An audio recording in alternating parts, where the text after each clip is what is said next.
매일 성경 큐티 힌트 2024년 12월 18일 말라기 2장 17절에서 3장 12절까지 말씀.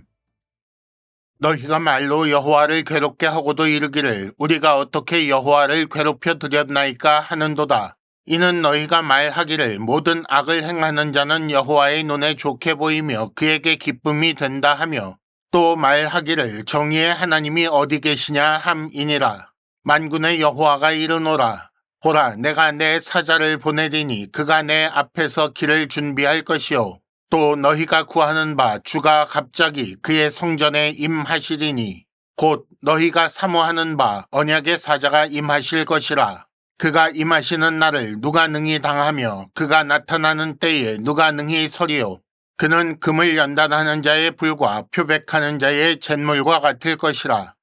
그가 은을 연단하여 깨끗하게 하는 자같이 앉아서 레위 자손을 깨끗하게 하되 금, 은같이 그들을 연단하리니 그들이 공의로운 제물을 나 여호와께 바칠 것이라. 그때에 유다와 예루살렘의 봉헌물이 옛날과 고대와 같이 나 여호와께 기쁨이 되려니와 내가 심판하러 너희에게 임할 것이라. 점치는 자에게와 간음하는 자에게와 거짓 맹세하는 자에게와 품꾼의 삭스에 대하여 억울하게 하며 과부와 고아를 압제하며 나그네를 억울하게 하며 나를 경외하지 아니하는 자들에게 속히 증언하리라. 만군의 여호와가 말하였느니라. 나 여호와는 변하지 아니하나니 그러므로 야곱의 자손들아 너희가 소멸되지 아니하느니라. 만군의 여호와가 이르노라. 너희 조상들의 날로부터 너희가 나의 규례를 떠나 지키지 아니하였도다. 그런즉 내게로 돌아오라. 그리하면 나도 너희에게로 돌아가리라 하였더니 너희가 이르기를 우리가 어떻게 하여야 돌아가리이까 하는도다. 사람이 어찌 하나님의 것을 도둑질하겠느냐. 그러나 너희는 나의 것을 도둑질하고도 말하기를 우리가 어떻게 주의 것을 도둑질하였나이까 하는도다. 이는 곧 11조와 봉헌물이라. 너희 곧 온 나라가 나의 것을 도둑질하였으므로 너희가 저주를 받았느니라. 만군의 여호와가 이르노라. 너희의 온전한 11조를 창고에 들여 나의 집에 양식이 있게 하고 그것으로 나를 시험하여 내가 하늘 문을 열고 너희에게 복을 쌓을 것이 없도록 붙지 아니하나 보라. 만군의 여호와가 이르노라. 내가 너희를 위하여 메뚜기를 금하여 너희 토지 소산을 먹어 없애지 못하게 하며 너희 밭의 포도나무 열매가 기한 전에 떨어지지 않게 하리니 너희 땅이 아름다워짐으로 모든 이방인들이 너희를 복되다 하리라. 만군의 여호와의 말이니라.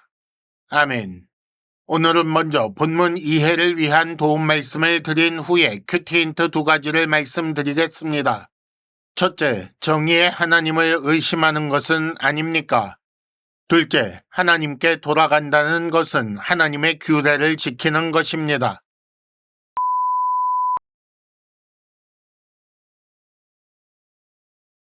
먼저 본문 이해를 위한 도움 말씀을 드립니다. 많은 분들이 말라기를 통해 11조에 대한 말씀을 들었을 것이라고 생각합니다. 그러면 말라기 선지자가 11조를 말씀하는 이유는 무엇인가요? 말라기에 나오는 6가지 논쟁 중에 5번째 논쟁을 시작할 때 3장 7절 말씀에 너희가 나의 규례를 떠나 지키지 않았다. 그런즉 돌아오라 라고 말씀하십니다. 그러자 이스라엘은 어떻게 하여야 돌아가리까 라고 반문하지요.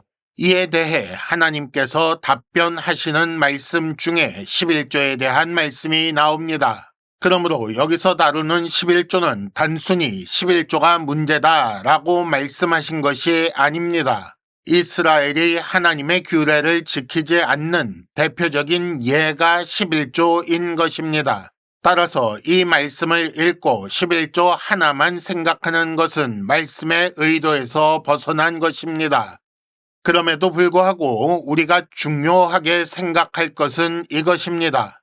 왜 하필 11조에 대해 말씀하셨을까? 구약 성경을 잘 살펴보면 11조는 헌금의 한 종류가 아닙니다. 헌금할 때 자기 수입의 10분의 1씩 드리는, 다르게 말하자면 한 번에 드리는 양이 10분의 1인 것입니다.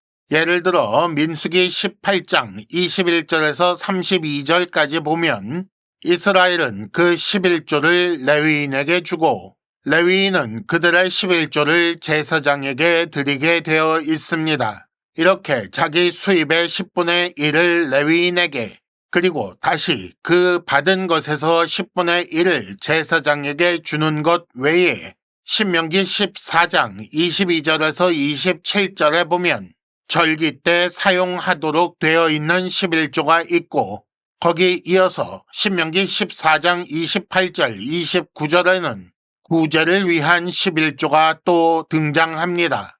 이것 외에도 하나님께 10분의 1을 드려야 한다라는 규정은 몇 군데 더 나옵니다. 이렇게 보면 이 11조라는 것은 예나 지금이나 경제적으로 부담이 되는 양입니다.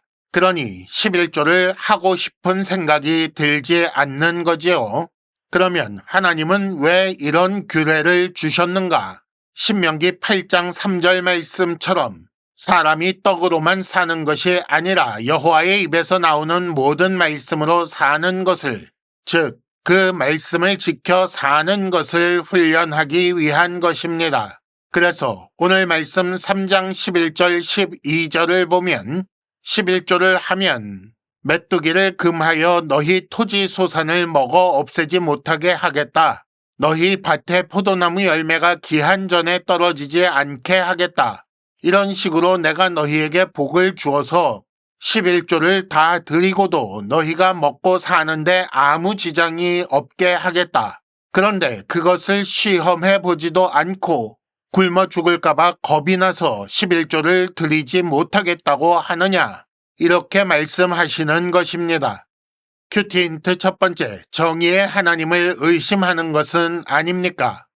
2장 17절에 보면 너희가 말로 여호와를 괴롭게 한다 라고 하십니다. 그렇게 여호와를 괴롭게 하는 말이 무엇인가? 정의의 하나님이 어디 계시냐?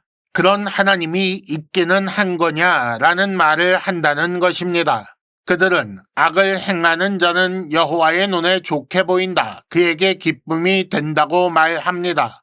이것은 정의의 하나님을 의심하며 조롱 삼아 말하는 것입니다. 그래서 여호와를 괴롭게 하는 것이지요. 이런 이스라엘의 태도에 대한 하나님의 답변은 3장 1절 언약의 사자가 임하실 것이다 라는 것입니다. 언약의 사자가 임하시는 날 아무도 능히 당하거나 설 수 없습니다. 언약의 사자는 금을 연단하는 자의 불이나 표백하는 자의 잿물처럼 모든 불순물을 제거하실 것입니다. 바르게 심판하시는 하나님을 의심하니 바르게 심판하는 모습을 보이시겠다는 것입니다. 그런데 그렇게 하시면 정의의 하나님이 어디 계시냐 하던 자들이 기뻐하게 될까요? 신이 있다면 어떻게 이런 일이 있을 수 있나 라고 말하는 사람을 간혹 보게 됩니다. 그러나 만일 하나님께서 모든 죄를 그 즉시 처벌하신다면 인류 가운데 누가 남을까요?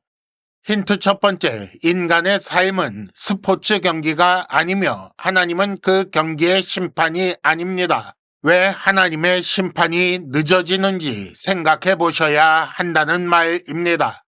큐티 힌트 두 번째, 하나님께 돌아간다는 것은 하나님의 규례를 지키는 것입니다. 3장 7절에 보면 하나님께서 내게로 돌아오라 라고 말씀하시자 이스라엘이 우리가 어떻게 하여야 돌아가리까 라고 말하는 장면이 나옵니다. 지금 이스라엘에 대한 하나님의 평가는 너희가 나의 규례를 떠나 지키지 않았다라는 것입니다. 그리고 이에 대한 처방으로 내게로 돌아오라 라고 말씀하시지요. 그러므로 하나님께 돌아가는 것은 규례를 지키는 것이지요. 그러면 이스라엘은 왜 하나님의 규례를 떠났을까요?